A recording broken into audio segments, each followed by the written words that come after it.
Do you have a fireplace at your house? Yeah, there's 2 of them. Yeah. And are you using them? No. Okay. Why not?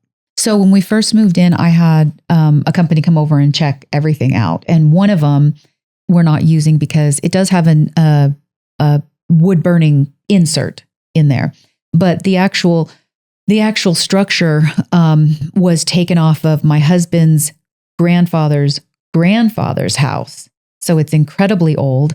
When they tore down his house, they actually had it transported and put in their house, which was, probably 50 years ago or more. And it was older than that from the house before.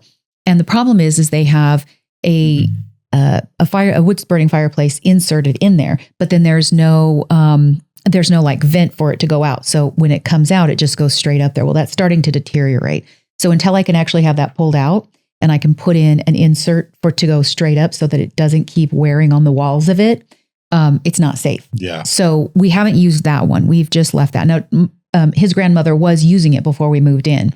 So it's been being used, but I think it's becoming a safety hazard. So we don't want to continue that until we can get it fixed. The other one checked out just fine. And we did use it the first year we were there. The problem we were having is every time we would have a fire, periodically, we don't know why, for some reason, the smoke would just start backing up and billowing into the house.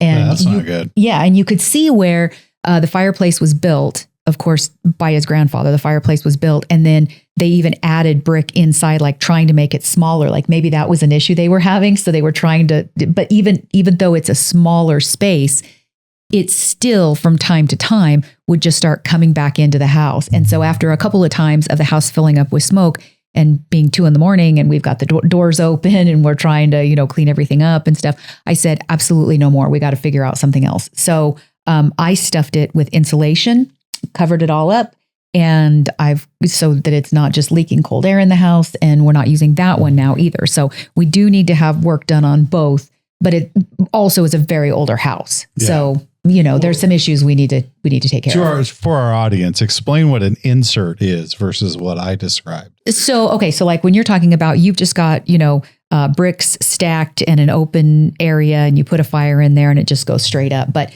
if you have an insert, you can take a fireplace and set it inside there, which the fire burns in. And you even have another insert where the smoke goes up. So it's not touching the actual house. It's fully enclosed in a separate area. And that's what we really need to do with the one in the dining room that's so old, is we've got to do something because that smoke has deteriorated. The chimney stack going up, it's just worn on it for so many years. Yeah. And so just a little bit more for clarification, an insert is usually what type of it's like a cast iron. Usually it's cast iron. It usually has glass doors, like what you described, Paul. And that goes into where the fireplace is, the hole mm-hmm. where you would build an open air fire in some instances. The insert goes in there, and then you have a pipe that goes up the chimney. So when you're talking about double walled, you usually talk about a double pipe. But in that instance, you'd have a pipe and a chimney stack. So that's extra. So your fire burning and your smoke, everything is not encased around the house. It's enclosed in its own system. Mm-hmm.